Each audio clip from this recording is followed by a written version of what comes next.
Good morning everyone. हमारे CG Vyapam R H O के syllabus में बायोटेक्नोलॉजी भी एक काफी इंपॉर्टेंट टॉपिक मेंशन किया गया है। बायोटेक्नोलॉजी के अंदर हमें पढ़ना है role of tissue culture in crop improvement. हालांकि आपको पढ़ना जेनेटिक इंजीनियरिंग को भी होगा, बिकॉज पिछली बार भी जेनेटिक इंजीनियरिंग से सवाल पूछे गए थे। सो आइए शुरुआत करते हैं बायोटेक्नोलॉजी को पढ़ना। सबसे पहले तुम ये जान लो कि बायोटेक्नोलॉजी होता क्या है। जब आप सूक्ष्म जीवों को, माइक्रो ऑर्गेनिजम्स को मैनकाइंड के फायदे के लिए यूज करते हो, मैनकाइंड मतलब इंसानों के फायदों के लिए, ह्यूमंस के फायदे के लिए, तो ये जो शाखा होती है बायोलॉजी की, इसे हम बायोटेक्नोलॉजी कहते हैं। और ध्यान रखिएगा कि बायोटेक्नोलॉजी आज की बात नहीं है। टिश्यू कल्चर जेनेटिक इंजीनियरिंग जो है, ये आजकल की डिस्कवरी है। बायोटेक्नोलॉजी तो जमाने से इंसान यूज करता आ रहा है। चाहे आप बात करो वाइन बनाने की, चाहे इडली बनाने की, दही बनाने की, भैया इन सब जगहों पर तो तुमने माइक्रो ऑर्गेनिजम्स ही यूज किया ना। और इस ब्रांच ऑफ बायोटेक्नोलॉजी को हम कहते हैं ओल्ड बायोटेक्नोलॉजी। न्यू बायोटेक्नोलॉजी के अंदर आता है टिश्यू कल्चर, जेनेटिक इंजीनियरिंग और इसके अंदर विभिन्न टॉपिक्स। सो आई होप आपको बायोटेक्नोलॉजी के अंदर न्यू बायोटेक्नोलॉजी क्या है और ओल्ड बायोटेक्नोलॉजी क्या है, ये सब समझ में आ गया होगा। अब हम आ जाते हैं डायरेक्टली अपने मेन टॉपिक्स पर। सबसे पहले हम पढ़ेंगे कि ये red biotechnology, green biotechnology, white biotechnology आखिर होता क्या है। बायोटेक्नोलॉजी मतलब माइक्रो ऑर्गेनिजम्स को हम इंसानों के फायदे के लिए यूज करना। तो सबसे पहला जो शब्द है that is red biotechnology.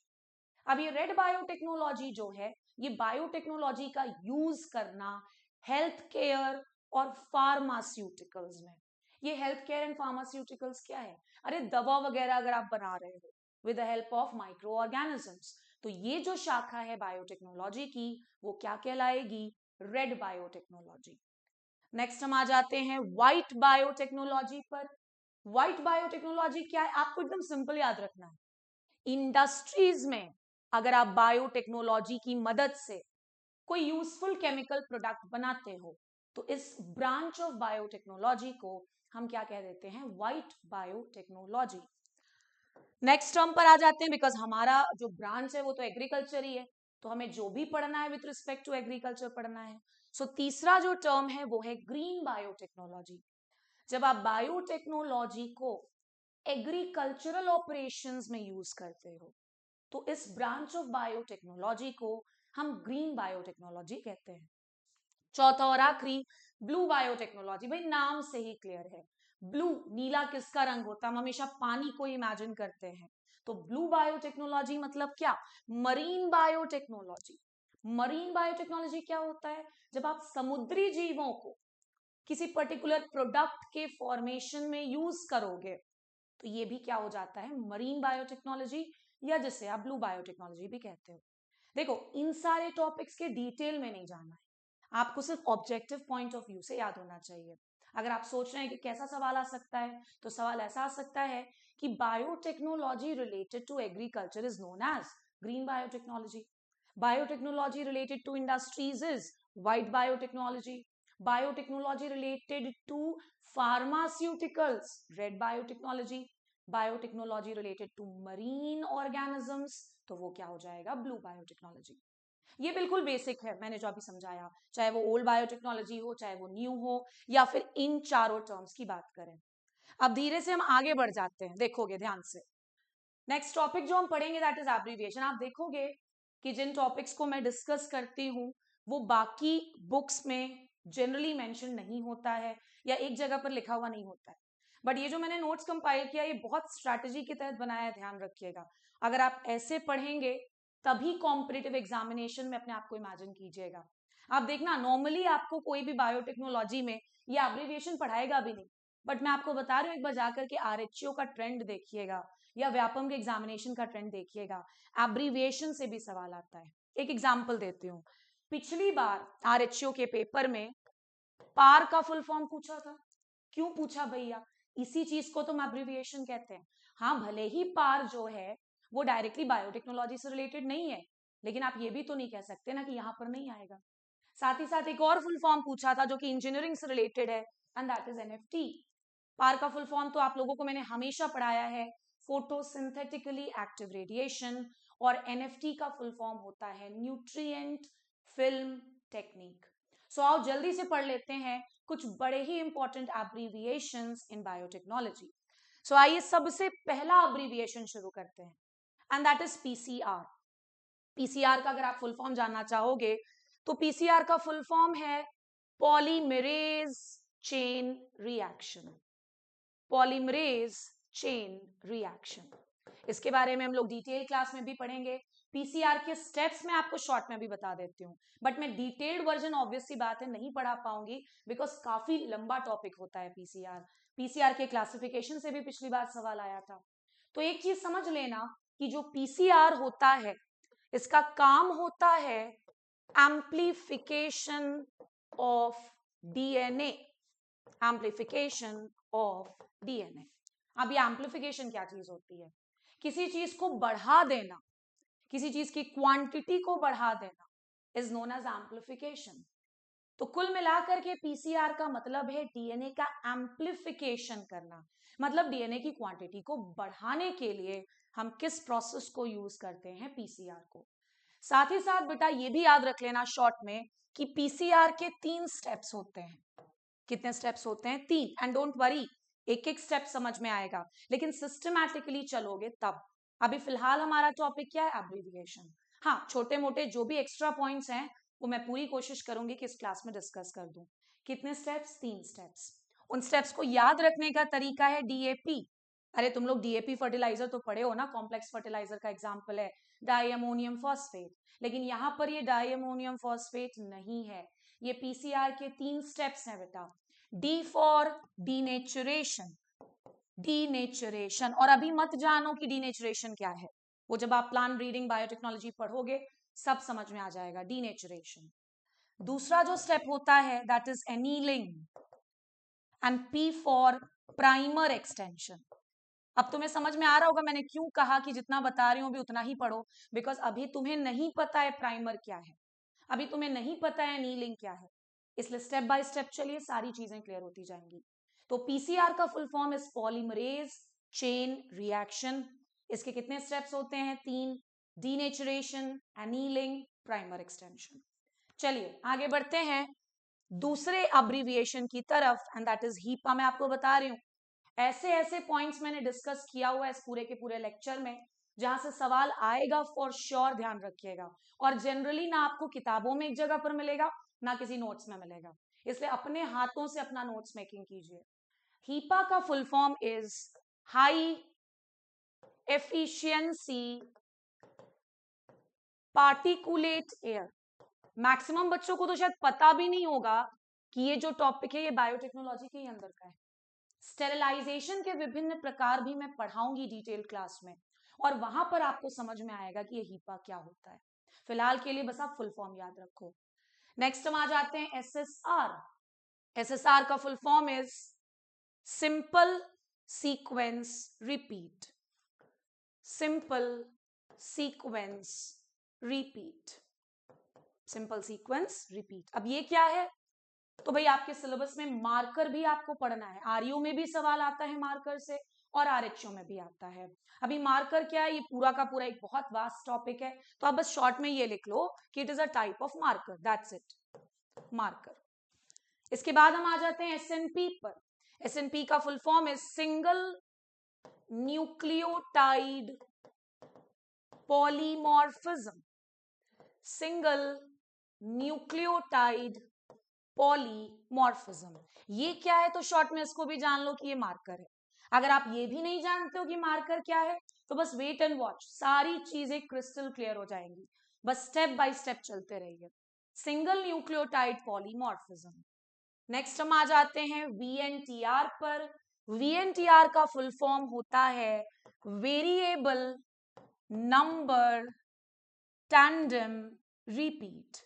Variable number tandem repeat, ये जो टॉपिक है ना ये आपको डीएनए फिंगरप्रिंटिंग के अंदर काम आएगा, ध्यान रखिएगा। आगे बढ़ते हैं next, RFLP restriction fragment length polymorphism. Restriction, fragment, length, polymorphism. ये भी क्या है? It is also a type of marker, ऐसे याद रख लो। आगे नेक्स्ट RAPD, रैंडमली एम्प्लीफाइड। अभी मैंने एम्प्लीफिकेशन का मतलब आपको समझाया था। Amplified polymorphic DNA, randomly amplified polymorphic DNA. This is also a type of marker. RFLP भी marker, RAPD भी marker, SSR भी marker, SNP भी marker. बच्चों को तो यहाँ पर ये भी नहीं पता होता है कि मार्कर एक्चुअली है क्या, मार्कर के कौन कौन से टाइप्स है। कम से कम पहले नाम तो पढ़ो, तब तो तुम जाकर के क्लासिफिकेशन सीख पाओगे। RAPD के बाद हम आ जाते हैं नेक्स्ट टर्म पर, and that is AFLP। Full form लिख लोगे, amplified fragment length polymorphism. Amplified fragment length polymorphism. Next आ जाते हैं cDNA। अब देखना वहां पर ये स्मॉल c है। जब हम टाइप्स ऑफ DNA पढ़ते हैं तो वहां पर capital A, capital B, capital C, capital Z, because 4 major types के DNA होते हैं। बट यहां पर स्मॉल c लिखा है, ध्यान रखिएगा। और स्मॉल c का मतलब होता है complementary DNA, complementary DNA। Next PEG, बहुत इंपॉर्टेंट है बेटा ये बायोटेक्नोलॉजी में। PEG का full form is poly ethylene glycol. एक टॉपिक होता है बायोटेक्नोलॉजी में प्रोटोप्लास्ट फ्यूजन, वहां पर आप इस टॉपिक को पढ़ोगे। अगर तुम्हें से लग रहा है अरे यार ये तो बहुत हाईफाई हो रहा है, एक बार पेपर पलट के देखो तो साइब्रिड तक से सवाल आया है। और साइब्रिड कोई एकदम हल्का टॉपिक नहीं होता है, ये बायोटेक्नोलॉजी के अंदर का बहुत ही इंपॉर्टेंट टॉपिक होता है, ध्यान रखिएगा। सो पेक का full form is poly ethylene glycol. Next हम आ जाते हैं पेज पर, poly एक्राइल amide gel electrophoresis,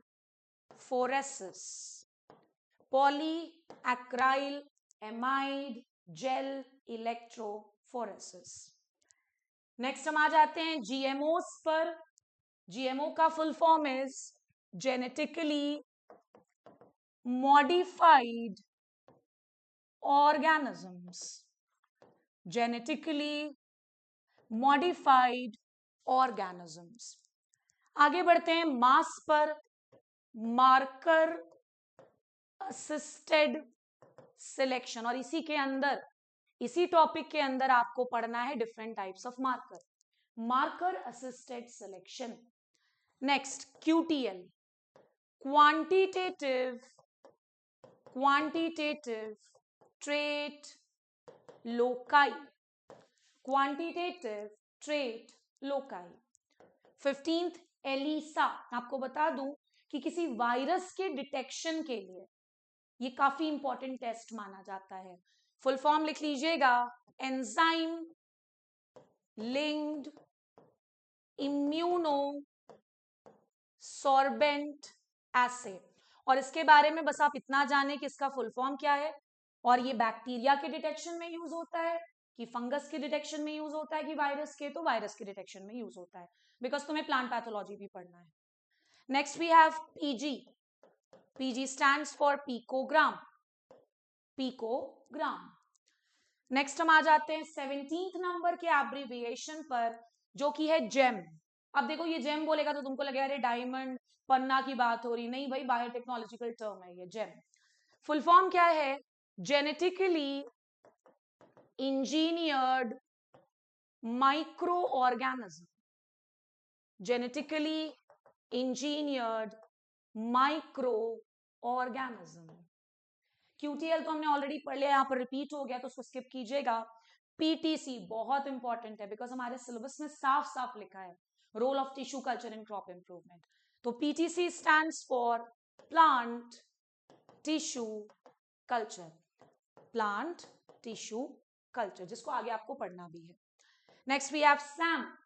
SAM का full form is shoot apical meristem. पिछली बार का आरएचओ का पेपर एक बार निकाल करके देखना, एक सवाल आया था ना, मेरिस्टम कल्चर का क्या यूज है, तो वायरस फ्री प्लांट्स का प्रोडक्शन करना, बस उसी टॉपिक से रिलेटेड है ये। Next HGP, human genome project, human genome project.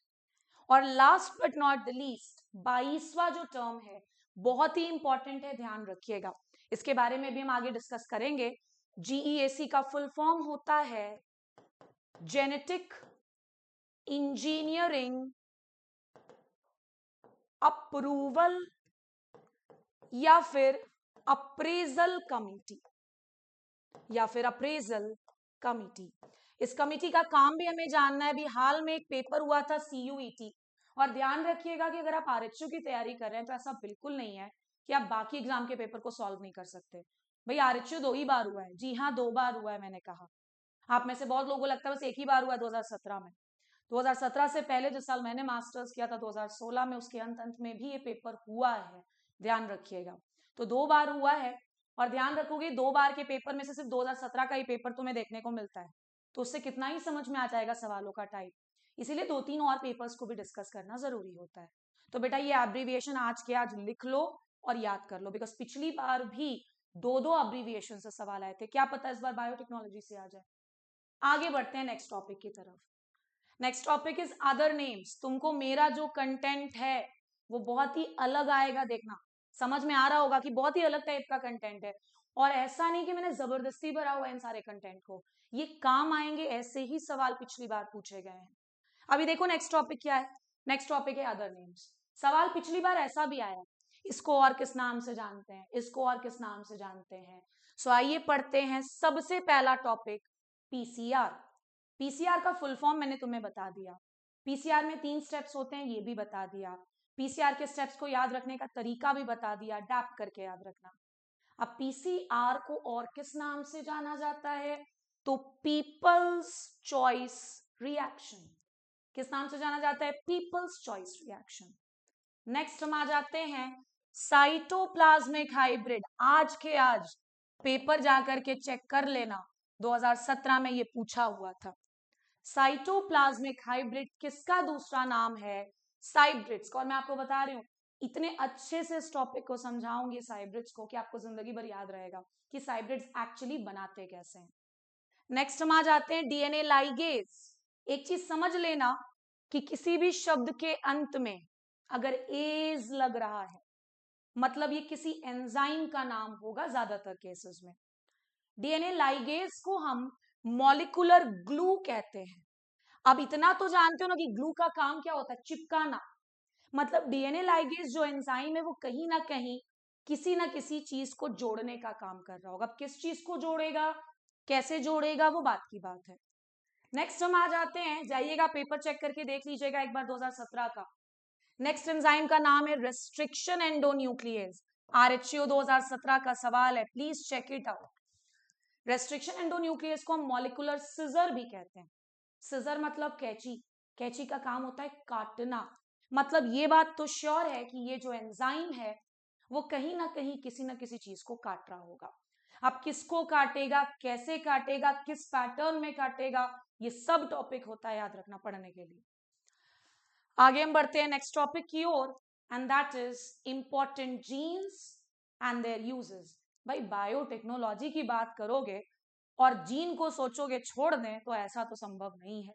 Biotechnology मतलब जीन्स तो काम आएंगे ही आएंगे। सो आइए पढ़ लेते हैं कुछ इंपॉर्टेंट जीन्स और उनके काम। सबसे पहले कॉलम में लिख लीजिएगा जीन का नाम और दूसरे कॉलम में लिख लीजिएगा उनके यूजेस। सबसे पहला जो जीन लिखा है इधर बेटा, दिस इज AMA1। इसको हमेशा मैंने पढ़ना सिखाया, AMA1 पढ़िए, जल्दी याद होगा। अब इसका काम क्या है तो ध्यान से समझना। For making protein rich potato, जी हाँ, अरे आलू जो है वो तो कार्बोहाइड्रेट का बढ़िया सोर्स होता है। प्रोटीन की अगर बात करें तो नाम बराबर प्रोटीन है इसमें बस।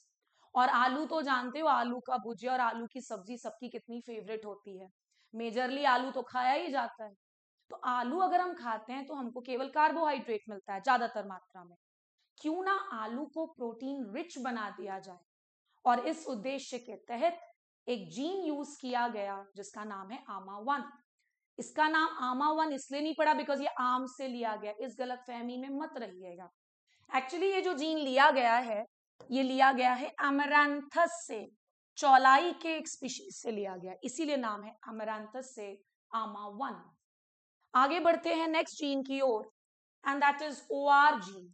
OR जीन, अब ध्यान रखना कि इस जीन का भी नाम OR ऐसे ही नहीं पड़ा है। यहां पर OR का मतलब है ऑरेंज, और तुम RHO की तैयारी कर रहे हो ना, रूरल हॉर्टिकल्चर एक्सटेंशन ऑफिसर, तो इतना तो जानते ही होंगे सभी कि गोभी का जो एडिबल पार्ट होता है उसे हम कह देते हैं कर्ड। कर्ड का कलर नॉर्मली व्हाइटिश होना चाहिए, है कि नहीं? लेकिन हमने एक वैरायटी बनाई पूसा बीटा केसरी, पूसा बीटा केसरी, जिसके कर्ड का कलर व्हाइट नहीं है, ऑरेंज होता है। और इस पर्टिकुलर वैरायटी को बनाने के लिए हमने जिस जीन को यूज किया उस जीन का नाम क्या है? OR gene. इसलिए देखो इसका यूज क्या लिखा हुआ है, for making biofortified cauliflower. Now what is this biofortification? Because biotechnology के ही अंदर का टॉपिक है बेटा बायोफोर्टिफिकेशन भी। किसी भी चीज को उस न्यूट्रिएंट में रिच बना देना जिसकी नॉर्मली उसमें कमी होती है, this process is known as biofortification. धान में जिंक की कमी है, हमने ऐसी वैरायटी बना दी जो जिंक रिच है, ये बायोफोर्टिफिकेशन, और ये बायोटेक्नोलॉजी के अंदर का टॉपिक है। तो आप देखेंगे डिटेल क्लास में मैं पूरा का पूरा बायोफोर्टिफाइड वैरायटी भी पढ़ाऊंगी, ध्यान रखिएगा। आगे बढ़ते हैं नेक्स्ट जीन की तरफ, ACC सिंथेटेज। ACC सिंथेटेज, यहां पर ये जीन का नाम है। ये जीन के डालते साथ किसी भी फल के राइपनिंग के प्रोसेस को आप डीले कर सकते हो। भैया कोई फल अगर पक जाएगा और तुम्हारे पेट में अगर नहीं गया, बाहर पड़ा हुआ है, तो वो सड़ेगा। इस सड़ने के प्रोसेस को, इस राइपनिंग के प्रोसेस को अगर आपको डीले करना है तो आप कौन सा जीन यूज करें? ACC synthetase. नेक्स्ट जीन पर आते हैं बार्नेज एंड बार स्टार। इस जीन का क्या काम है ये आप मेल स्टेरिलिटी चैप्टर में ज्यादा अच्छा समझ पाओगे जब आप A लाइन, B लाइन और R लाइन पढ़ोगे। बट यहां पर काम चलाने लायक हमें बस इतना जानना है कि बार्नेज और बार स्टार जो जीन्स हैं वो हाइब्रिड डेवलपमेंट में यूज होता है। हाइब्रिड यानी संकर बनाने में यूज होता है। आगे बढ़ते हैं, बहुत ही इंपॉर्टेंट, क्योंकि इतने सारे जीन में जिस जीन का नाम हर बच्चे को आता है एग्रीकल्चर के, that is cry gene. Cry gene का काम भी सभी को आता है कि भाई इस जीन की मदद से हम क्या लाते हैं? इंसेक्ट के प्रति रेजिस्टेंस। क्या है ना कि मेहनत कम करने की टेंडेंसी आ चुकी है बच्चों में, तो बच्चा बस ये चाहता है कि हम क्राई जीन पढ़ ले, हाँ काम हो गया हमारा जितना किताब में दिया है। ऐसे करने से सिलेक्शन कैसे होगा भैया, वो भी इतने बड़े कॉम्पिटिटिव वर्ल्ड में जहां कंपटीशन बढ़ रहा है, कोई घट नहीं रहा है। तो क्राई जीन इंसेक्ट रेजिस्टेंस लाता है। ये 2017 के लिए इतना पढ़ना काफी था, लेकिन अब जब भी एग्जाम होगा वो 2024-25 जब भी हो, थोड़ा सा तो लेवल बढ़ने की उम्मीद रख करके जाना पड़ेगा। अब ऐसा सोच करके तो पढ़ा नहीं सकते ना कि लेवल एकदम बेसिक ही आ जाएगा। तो आइए पढ़ते हैं क्राई जीन्स के अलग अलग टाइप और वो कौन कौन से इंसेक्ट के प्रति रेजिस्टेंस डेवलप करने में हेल्प करता है। देखोगे कैसे पढ़ना है सभी लोग। डिफरेंट क्राई जीन्स, हमने पढ़ा क्राई जीन क्या लाता है? इंसेक्ट के प्रति रेजिस्टेंस। और आप एग्रीकल्चर के स्टूडेंट्स हो तो आपको पता होगा कि total number of insect order कितने हैं? 29, जिसमें से हमारे एग्रीकल्चरली इंपॉर्टेंट ऑर्डर्स कम से कम 10 तो हैं ही। लेपिडोप्टेरा, कोलियोप्टेरा, डिप्टेरा नाम तो सुने हो। अभी देखो, सबसे पहला जो जीन है दैट इज क्राई 1।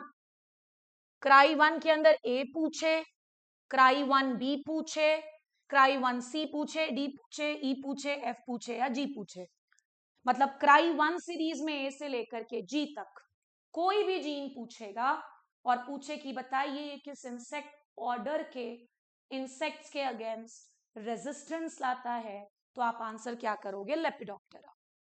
क्या आंसर करोगे? लेपिडोप्टेरा। मान लीजिए फॉर एग्जाम्पल पेपर में सवाल आ गया क्राई 1G किस पर्टिकुलर इंसेक्ट ऑर्डर के प्रति हमारे प्लांट्स में रेजिस्टेंस ला सकता है, तो आप क्या आंसर करोगे? लेपिडोप्टेरा। आगे बढ़ते हैं, क्राई2।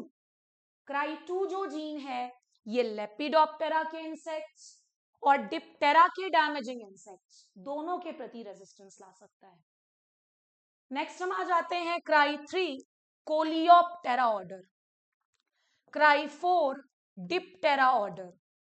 क्राई5 और क्राई6 नीमाटोड्स के अगेंस्ट रेजिस्टेंस लाता है। नीमाटोड्स भी ध्यान रखिएगा प्लांट पैथोजेंस माने जाते हैं, बिकॉज इनसे भी कई सारी बीमारियां होती हैं हमारे प्लांट्स में। एक एग्जांपल अगर दूं तो मौल्या बीमारी सभी ने सुना होगा। मौल्या गेहूं और बारले में अटैक करने वाली बीमारी है। अगर मौल्या नहीं सुने हो तो उफरा बीमारी तो सुने हो धान में, मॉन्टेक्स बीमारी तो सुने हो धान में, सब के सब नेमाटोड से होते हैं। तो डिटेल में ये मैंने जीन्स को डिस्कस कर दिया, इससे ऊपर नहीं जाएगा, बिकॉज सीईटी जो आईजीकेवी कंडक्ट करता है वहां पर भी क्राई जीन से रिलेटेड इससे ऊपर के सवाल नहीं आते हैं। वो मास्टर्स एंट्रेंस का पेपर है ना, तो लेवल ज्यादा रहता है। तो बस आप इतना पढ़ लेंगे जीन्स में, this is more than enough. आगे बढ़ते हैं नेक्स्ट टॉपिक की ओर, and that is terms in biotechnology. इसी का इंतजार था मेरे को, बिकॉज यहां से चालू होता है समझने वाला टॉपिक। सबसे पहला शब्द in vivo. In vivo, in vivo का मतलब है नेचुरल कंडीशन। पौधे की आदत है सॉइल में ग्रो करने की, फील्ड में ग्रो करने की। फील्ड में अगर कोई पौधा ग्रो हो रहा है वो इन वीवो कंडीशन है। वहीं अगर हम बात करें दूसरे टर्म की जो कि है इन विट्रो, तो इन विट्रो का मतलब है पौधे को उसके फील्ड कंडीशन से हटा करके, उसके नेचुरल कंडीशन से हटा करके तुम उसको आर्टिफिशियल कंडीशन में ग्रो कर रहे हो लेबोरेटरी में, तो वो इन विट्रो कंडीशन हो जाता है। तो ध्यान रखिएगा, इन वीवो यानी नेचुरल कंडीशन और इन विट्रो यानी कि आर्टिफिशियल कंडीशन कह लो या लेबोरेटरी कंडीशन कह लो, दोनों सेम चीज होती है। आगे बढ़ते हैं नेक्स्ट टर्म की तरफ, और ये है बेटा एसेप्टिक कंडीशन। सेप्टिक मतलब इंफेक्शन। इंफेक्शन तुम्हारे कारण या मेरे कारण नहीं होगा, वो माइक्रो ऑर्गेनिजम्स की वजह से होगा। और एसेप्टिक का मतलब है एक ऐसा कंडीशन जहां पर माइक्रो ऑर्गेनिजम्स का नामो निशान ना हो। इसीलिए एसेप्टिक के बारे में क्या लिखा है? फ्री फ्रॉम माइक्रो ऑर्गेनिजम्स, जहां माइक्रो ऑर्गेनिजम्स फटक नहीं सकते दूर दूर तक। चौथे टर्म पर आते हैं प्रोटोप्लास्ट। प्रोटोप्लास्ट, आपको शायद पता होगा कि प्लांट सेल का और एनिमल सेल का एक बहुत बड़ा डिफरेंस होता है। प्लांट सेल में कोशिका भित्ति सेल वॉल पाया जाता है और एनिमल सेल में नहीं होता है। तो प्रोटोप्लास्ट का मतलब है एक ऐसा सेल जिससे तुमने सेल वॉल को हटा दिया। इसीलिए मैंने शुरुआत में भी कहा था एक टॉपिक पढ़ना होता है प्रोटोप्लास्ट फ्यूजन। तो प्रोटोप्लास्ट क्या है? एक ऐसा सेल जिससे हमने सेल वॉल को हटा दिया हो। आगे बढ़ते हैं, इन्यूक्लिएटेड। इन्यूक्लिएटेड, भैया सेल का सबसे जरूरी हिस्सा होता है न्यूक्लियस, केंद्रक, जिसे आप ब्रेन ऑफ द सेल कहते हो। इन्यूक्लिएटेड सेल एक ऐसा सेल होता है जिससे आपने न्यूक्लियस को भी बाहर कर दिया, और साइब्रिड्स में से यूज करेंगे, ध्यान रखिएगा। सो ये क्या है? सेल विदाउट द न्यूक्लियस, एक ऐसा सेल जिसमें न्यूक्लियस नहीं हो, इन्यूक्लिएटेड। एक ऐसा सेल जिसमें सेल वॉल ना हो, protoplast. Next, transgenic plant. Transgenic plant, अब ये तुम लोग हल्ला करते हो ना, बीटी कॉटन बीटी कॉटन। क्यों भाई बीटी कॉटन को बीटी कॉटन क्यों बोला जाता है? और आप पढ़ते हो कि बीटी कॉटन ट्रांसजेनिक प्लांट है। तो सबसे पहले तुम जान लो कि transgenic plant are plants with a foreign DNA. एक ऐसा प्लांट जिसमें तुमने फॉरेन डीएनए डाला है। मेरे बॉडी के लिए बैक्टीरिया का डीएनए फॉरेन डीएनए होगा, बिकॉज मैं तो इंसान हूं, बैक्टीरिया मेरा रिश्तेदार थोड़ी ना है। तो अगर बैक्टीरिया का डीएनए मेरे बॉडी में आ जाए तो वो मेरे लिए फॉरेन डीएनए होगा। क्या लगता है कॉटन और बैक्टीरिया रिश्तेदार हैं, भाई बहन है? नहीं, दोनों का दूर दूर तक कोई रिश्ता नाता नहीं है। तो कॉटन के प्लांट के लिए बीटी बैक्टीरिया का डीएनए भी फॉरेन डीएनए है, इसीलिए तो तुम बीटी कॉटन को ट्रांसजेनिक कहते हो। कोई भी ऐसा प्लांट, कोई भी ऐसा ऑर्गेनिज्म जिसमें फॉरेन डीएनए हो, वो ट्रांसजेनिक कहलाता है। आगे बढ़ते हैं, parasexual hybridization. Parasexual hybridization definition पहले पढ़ते हैं, देखो क्या है। Hybridization by non sexual method.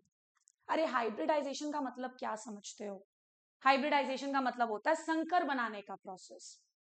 कायदे से हाइब्रिड हमेशा बेटा सेक्सुअल रिप्रोडक्शन से बनता है, और अगर आप नॉन सेक्सुअल मेथड से बिना गैमीट के फ्यूजन के हाइब्रिड तैयार कर दो तो इस प्रोसेस को हम पैरासेक्सुअल हाइब्रिडाइजेशन कहते हैं। सेक्सुअल हाइब्रिडाइजेशन का मतलब क्या है? गैमीट फ्यूज करेगा, बट पैरासेक्सुअल हाइब्रिडाइजेशन में कोई गैमीट वैमिट की जरूरत नहीं पड़ेगी। बिना सेक्सुअल मेथड के तुम अगर हाइब्रिड बना रहे हो, लेबोरेटरी में बनाते हैं, तो इस प्रोसेस को हम पैरासेक्सुअल हाइब्रिडाइजेशन कहते हैं। आगे बढ़ते हैं नेक्स्ट टर्म की तरफ, एंड दैट इज टोटीपोटेंसी।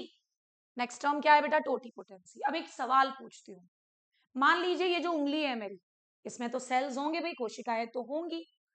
अब इस उंगली का अगर सेल निकाल लूं और उसको लेबोरेटरी में जा करके बढ़िया सारे कंडीशंस दे दूं, तो क्या लगता है उस सेल से मेरे जैसी निशात दोबारा बन पाएगी? नहीं, कहां पॉसिबल है ये कर पाना।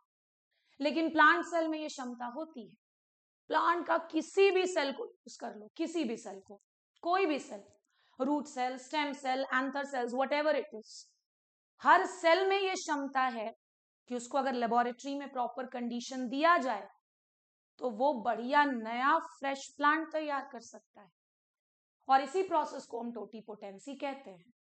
और टिश्यू कल्चर के एक्सपेरिमेंट के लिए टोटीपोटेंसी बहुत जरूरी कैरेक्टर होता है, याद रखना। सो टोटीपोटेंसी क्या है? It is ability of a plant cell to give rise to a complete new plant. सबके सेल में इतना दम नहीं होता, हमारे सेल में कहां इतना दम कि सेल की मदद से हम नई निशात बना लें या नया कोई भी दूसरा लिविंग ऑर्गेनिज्म इंसान बना ले, बट प्लांट सेल में है ये क्षमता। नेक्स्ट हम आ जाते हैं कल्चर। नौवा टर्म क्या है बेटा? कल्चर। कल्चर क्या होता है? ध्यान से समझ लेना। प्लांट को तुमने फील्ड में उगाया, कल्टीवेशन। प्लांट को तुमने लेबोरेटरी में उगाया, कल्चर। इसीलिए तो प्लांट टिश्यू कल्चर कहते हैं, बिकॉज वो लेबोरेटरी में किया जाता है, ना कि फील्ड में। 10वें टर्म पर आते हैं मीडिया। प्लांट को ग्रो करने के लिए सॉइल चाहिए फील्ड में। अब तुम लेबोरेटरी में ग्रो कर रहे हो तो पहली बात, लेबोरेटरी में मिट्टी नहीं ले जा सकते। क्यों मैडम, क्यों नहीं ले जा सकते? बिकॉज लेबोरेटरी का condition should be free from micro organism, और तुम्हें पता तो होगा ही कि मिट्टी कितना बड़ा स्रोत होता है माइक्रो ऑर्गेनिजम्स का। तो मिट्टी नहीं तो मिट्टी का डुप्लीकेट सही, लेबोरेटरी में कुछ तो माध्यम होना चाहिए ना पौधे को ग्रो करने के लिए, हवा में थोड़ी ना तैर करके ग्रो करे। तो हम क्या करते हैं, मिट्टी का आर्टिफिशियल रूप तैयार करते हैं, जिसे हम कह देते हैं मीडिया, और इसी मीडिया में हम प्लांट्स को ग्रो करते हैं लेबोरेटरी में। सो आई होप आपको मीडिया का भी मतलब समझ में आ गया होगा।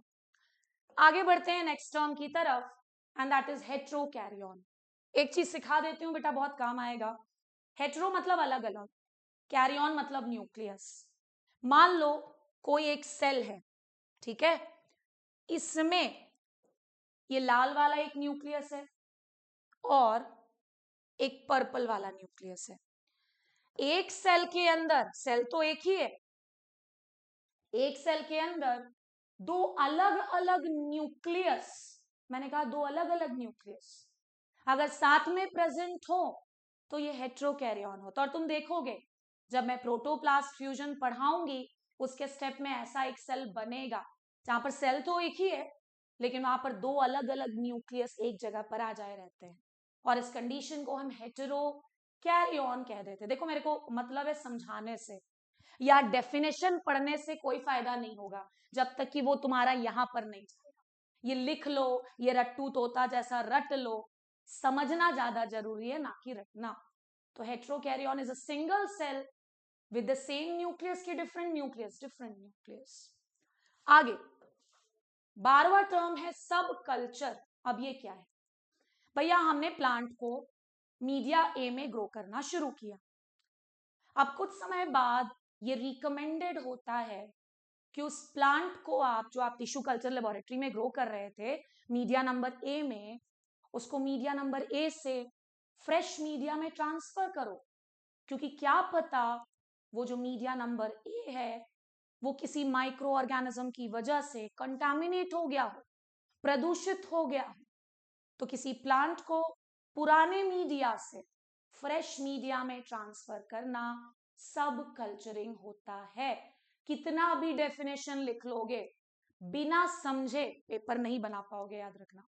इसलिए डेफिनेशन लिख लो, लेकिन जो हम कह रहे हैं उस पर ज्यादा ध्यान दोगे। सब कल्चरिंग क्या है? Transfer into fresh media, that's it. Next 13th term है एक्सप्लांट। प्लांट का कोई भी पार्ट जो आप टिश्यू कल्चर में यूज करोगे, वो रूट हो, वो लीफ हो, वो एंथर हो, वो ओव्यूल हो, वो एंडोस्पर्म हो, कुछ भी हो, कोई भी पार्ट जो आप टिश्यू कल्चर एक्सपेरिमेंट में यूज करते हो, वो एक्सप्लांट होता है। Any part of the plant used in tissue culture. Next term पर आते हैं कैलस। कैलस सेल्स का गुच्छा। अभी मैं ज्यादा नहीं बोलूंगी। अनडिफरेंशिएटेड, अनऑर्गेनाइज, थोड़ा सा भैया ठहरो, सारी चीजें स्टेप बाय स्टेप चलती हैं। फिलहाल आप याद रखो कि सेल्स का गुच्छा जो होता है उसे हम टिश्यू कल्चर लेबोरेटरी में कैलस टर्म से जानते हैं। सेल्स का ग्रुप, मास ऑफ सेल्स। आगे 15th नंबर के टर्म पर आते हैं हार्डनिंग। अब ये हार्डनिंग क्या है? प्लांट की आदत है फील्ड में ग्रो करने की, मिट्टी में। तुम उसको कहां पर ग्रो कर रहे हो? लेबोरेटरी में। पूरी जीवन वो लेबोरेटरी में थोड़ी ना बिताएगा, कुछ समय बाद लेबोरेटरी में डेवलप प्लांट को भी सॉइल में ट्रांसफर करना होगा। अब लेबोरेटरी में तो तुमने उसको बढ़िया बढ़िया कंडीशन दिया था, लेकिन फील्ड का कंडीशन तो बढ़िया बढ़िया नहीं होता है, कभी भी एडवर्स हो सकता है।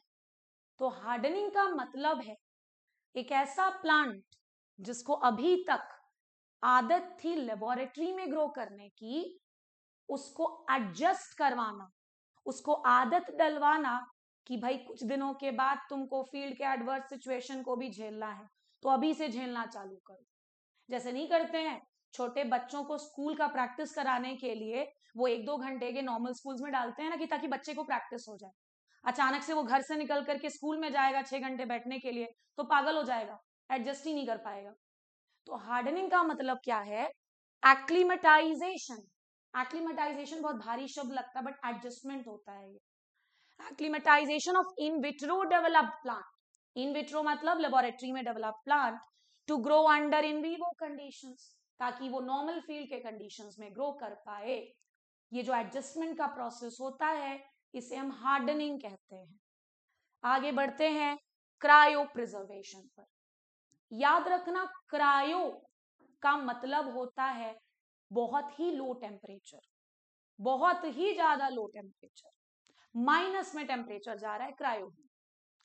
फ्रिज, रेफ्रिजरेटर तो सबके घर में है। फ्रिज में चीजों को रखने से वो लंबे समय तक प्रिजर्व रह जाता, बाहर छोड़ोगे खराब हो जाएगा। क्यों? क्योंकि फ्रिज का टेम्परेचर कम होता है, और कम टेम्परेचर पर नॉर्मली माइक्रो ऑर्गेनिजम्स ग्रो नहीं कर पाते। इसी चीज का फायदा उठाते हैं और क्रायो प्रिजर्वेशन के कॉन्सेप्ट को यूज करते हैं।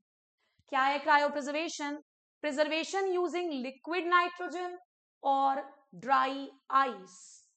किसी भी सेल को, सीड को लंबे समय तक प्रिजर्व करने के लिए हम लिक्विड नाइट्रोजन को यूज करते हैं। अगर लिक्विड नाइट्रोजन ना हो तो आप ड्राई आइस को भी यूज कर सकते हो।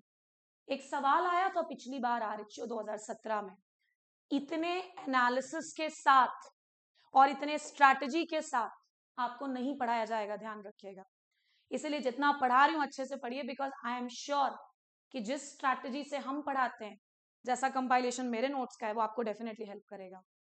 आरएचओ 2017 का पेपर पलट के देखिएगा, एक सवाल आया था कि सॉलिड CO2 को और किस नाम से जानते हैं? बच्चों को पता भी नहीं, अरे ये कौन से टॉपिक में, कौन सी किताब में दिया है, नया सवाल आ गया। नया नहीं है भाई, ये सब पढ़ना है हमें सिलेबस में। तो सॉलिड CO2 को ही तो ड्राई आइस बोलते हैं, पिछली बार का ये सवाल था। तो आप या तो प्रिजर्वेशन करो लिक्विड नाइट्रोजन में, अगर लिक्विड नाइट्रोजन नहीं है तो आप ड्राई आइस को भी यूज कर सकते हो क्रायो प्रिजर्वेशन के लिए। और डिटेल क्लासेस में वही वो -196 बचपन से पढ़ते आए हो, लेकिन अगर वही तुमको पूछ देगा ड्राई आइस का टेम्परेचर क्या है, तो लोग सोच में बैठ जाएंगे, क्योंकि बुक्स में लिखा हुआ नहीं होता हर जगह पर। चलिए आगे बढ़ते हैं 17th नंबर के टर्म पर, जो कि है वर्टिकल जीन ट्रांसफर। अब ये क्या होता है, ध्यान से समझना। पेरेंट, हमारे माता पिता हमें अपने जीन्स पास ऑन करते हैं कि नहीं करते हैं? बिल्कुल करते हैं। सभी के पेरेंट्स ने अपने अपने बाल बच्चों को जीन्स तो ट्रांसफर किया, तो पेरेंट से बच्चों में जो जीन ट्रांसफर होता है उसे हम वर्टिकल जीन ट्रांसफर कहते हैं, पेरेंट से बच्चों में। अब आगे बढ़ो, होराइजॉन्टल जीन ट्रांसफर बड़ा मजेदार चीज है। वर्टिकल में तो माता पिता ने बच्चों को जीन ट्रांसफर किया, वो तो करते ही, हर माँ बाप करते हैं। अब ये होराइजॉन्टल जीन ट्रांसफर क्या है, समझना। कॉटन और बीटी बैक्टीरिया, क्या बीटी बैक्टीरिया कॉटन के प्लांट का माई बाप है? नहीं है ना। बीटी बैक्टीरिया कॉटन प्लांट है, दोनों का कोई लेना देना, कोई रिश्तेदारी नहीं, फिर भी तो जीन ट्रांसफर हुआ। क्राइजीन, क्राइजीन का गाना गाते रहते हो ना। बीटी बैक्टीरिया से क्राइजीन लिया और उसको किसमें ट्रांसफर किया? कॉटन के प्लांट में। ये होता है हॉराइजॉन्टल जीन ट्रांसफर। दो ऐसे लिविंग ऑर्गेनिजम्स के बीच में जीन ट्रांसफर का होना जिनके बीच में कोई रिश्तेदारी भी नहीं थी। मैं शेर का जीन ले लूं अपने अंदर तो ये हॉराइजॉन्टल जीन ट्रांसफर है, और मेरे माता पिता ने जो मुझे जीन्स दिए वो मेरा वर्टिकल जीन ट्रांसफर का एग्जाम्पल होगा। इसके बाद और कुछ पढ़ने की जरूरत भी नहीं, इतना नॉर्मल और अच्छा से एग्जाम्पल दिया कि हमेशा याद रहेगा। आगे बढ़ते हैं, इनडायरेक्ट जीन ट्रांसफर बहुत इंपॉर्टेंट है बेटा। एक डायरेक्ट जीन ट्रांसफर भी होता है जिसमें आप लिपोफेक्शन, इलेक्ट्रोपोरेशन, दुनिया भर के मेथड्स पढ़ते हो। Direct DNA Uptake. Indirect gene transfer क्या होता है? मान लीजिए शेर का डीएनए मेरे अंदर ट्रांसफर करना, हम अगर किसी वेक्टर की सहायता लें, किसकी सहायता ले? वेक्टर, मतलब मदद लें किसी दूसरे चीज की जो शेर का डीएनए मेरे अंदर तक पहुंचा दे, तो इस तरह के जीन ट्रांसफर को हम वेक्टर कहते हैं। और आपने एक चीज पढ़ी होगी कि मोस्ट कॉमनली यूज्ड वेक्टर कौन सा होता है? प्लाज्मिड। अब ये प्लाज्मिड क्या है ये भी डिस्कस करेंगे, घबराओ मत। ये पहली क्लास है, वो भी पहली डेमो क्लास ऑफ बायोटेक्नोलॉजी। कुछ क्वेश्चंस मैंने लिए थे बट ये क्लियरली विजिबल नहीं होगा, तो आप खुद से ढूंढ करके एक बार चेकआउट कर लीजिएगा बेटा। चलिए नेक्स्ट टॉपिक पर आते हैं, एंड दैट इज हिस्ट्री। पिछली बार ब्रीडिंग से एक सवाल आया था, हेटेरोसिस टर्म किन्होंने दिया था? वो ब्रीडिंग का क्वेश्चन था। मतलब ऐसे सवाल भी व्यापम के पेपर में आते हैं, साइंटिस्ट के नाम पर आ जा रहे। तो आइए पढ़ लेते हैं फटाफट। सबसे पहला term biotechnology, Karl इरेकी। Term cybrid, बुन ने दिया था, बुन ने, नाम है साइंटिस्ट का। एक और टर्म होता है, मैं पढ़ाऊंगी आगे की क्लासेस में, term somaclonal variation, Larkin and Scowcroft. Next, father of plant tissue culture, Haberlandt को माना जाता है। टर्म टोटीपोटेंसी भी किन्होंने दिया था? हेबरलैंड ने। In vitro synthesis of DNA, very important point. सबसे पहली बार डीएनए को लेबोरेटरी में किन्होंने बनाया? Kornberg, very very important, Kornberg. First anther culture experiment, Guha and Maheshwari, बहुत फेमस नाम है, धतुरा में किया था इन्होंने। Father of PCR, polymerase chain reaction के father, Kary Mullis, Nobel prize भी मिला था इनको। Father of DNA fingerprinting, Alec Jeffreys, Alec Jeffreys. Father of Indian DNA fingerprinting, Lalji Singh. Father of genetic engineering कौन है? पॉल बर्ग। किन्हें माना जाता है? पॉल बर्ग को। Next topic is institutes. देखोगे कितना कंपाइल्ड और कितना सही सटीक नोट्स है। आप एक बार आरयू 2023 का पेपर चेक करना, उसमें एक सवाल आया था ना बायोटेक्नोलॉजी के इंस्टीट्यूट पर आधारित, जबकि आरयू के सिलेबस में तो कहीं शुद्ध रूप से बायोटेक्नोलॉजी के टॉपिक्स भी नहीं थे, और यहाँ तो है, तो पढ़ के तो डेफिनेटली जाना है। सबसे पहला है Nabi, national agri food biotechnology institute. कहां पर है ये? पंजाब में, नाबी। दूसरा है आईसीजीईबी, लिख लीजिएगा, international centre for genetic engineering and biotechnology. International centre for genetic engineering and biotechnology, इसके दो सेंटर्स हैं। एक सेंटर ट्रिस्टे इटली में है और दूसरा सेंटर नई दिल्ली में। दोनों पॉइंट्स लिखा हुआ है। आगे सीडीएफडी, देखो कितना मेहनत का नोट्स है, ये आपको दिख जाएगा। ये नहीं किया है मैंने कि बस एक बुक से कहीं से उठा करके छाप दिया, ये कम से कम 5 बुक की मेहनत तो वो आपको नजर आ जाएगा, क्योंकि जो इंस्टीट्यूट्स भी मैं पढ़ा रही हूँ उसमें बहुत सारे आपको नए इंस्टीट्यूट्स मिलेंगे जो आपको कहीं पर भी और नहीं मिलेगा, याद रखें, सिवाय अच्छी किताबों के। ऑब्वियस सी बात है, मैंने भी किसी ना किसी किताब को ही रेफर किया होगा। CDFT, centre for DNA fingerprinting and diagnostics, किसी ने आज तक नहीं पढ़ाया यूट्यूब पे, आई एम श्योर। हैदराबाद में CDFT। IIAB, यही तो सवाल आया था RU 2023 में। मेरा गला थोड़ा सा बैठा हुआ है, बट मैंने पूरी कोशिश की है कि गला बैठने के बाद भी मैं पढ़ा दूं पूरी क्लास को। भैया बच्चों को देखना भी जरूरी है कि कैसे पढ़ाई हो रही है, किस तरह के नोट्स मिल रहे हैं। और प्लीज PDF नोट्स पर डिपेंडेंट मत रहो बेटा, बहुत आदत खराब किया हुआ है इस PDF नोट्स ने। कौन सा बहुत ज्यादा पढ़ना है, हम लिख लोगे तो वो चीज यहाँ पर जल्दी याद होगी। So IIAB, Indian institute of agricultural biotechnology, कहाँ है ये? रांची, झारखंड।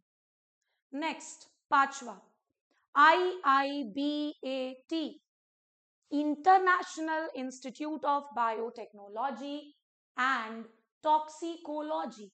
कहां पर है? तमिलनाडु। कभी पढ़े थे इस इंस्टीट्यूट के बारे में? नहीं। कभी किसी ने नहीं सोचा था कि RU में भी बायोटेक्नोलॉजी के इंस्टीट्यूट से सवाल आ जाएगा, है ना? बहुत हट करके पूछा, क्या पता इस बार ऐसा ही RH में भी देखने को मिले। फिर से रिपीट कर रही हूं, इंटरनेशनल है ना, ध्यान रखना। Institute of biotechnology and toxicology, Tamil Nadu. Next हम आ जाते हैं IIB, ये भी नहीं पढ़ा होगा आपने, international institute of biotechnology, international institute of biotechnology. और ये कहां पर है? United kingdom. आगे भी नोट्स बने हुए हैं, बट ज्यादा लंबा हो जाएगा डेमो क्लास, इसीलिए आज की क्लास के लिए इतना ही काफी है। प्लीज प्लीज प्लीज, अगर आपको वीडियोस अच्छे लग रहे हैं तो अपने फ्रेंड्स के साथ जरूर शेयर कीजिएगा। और वीडियो को लाइक करने में बहुत कमी करते हो, देखते तो बहुत लोग हो बट लाइक बहुत कम आते हैं, तो do like the sessions also. That was all for today's class, thank you so much.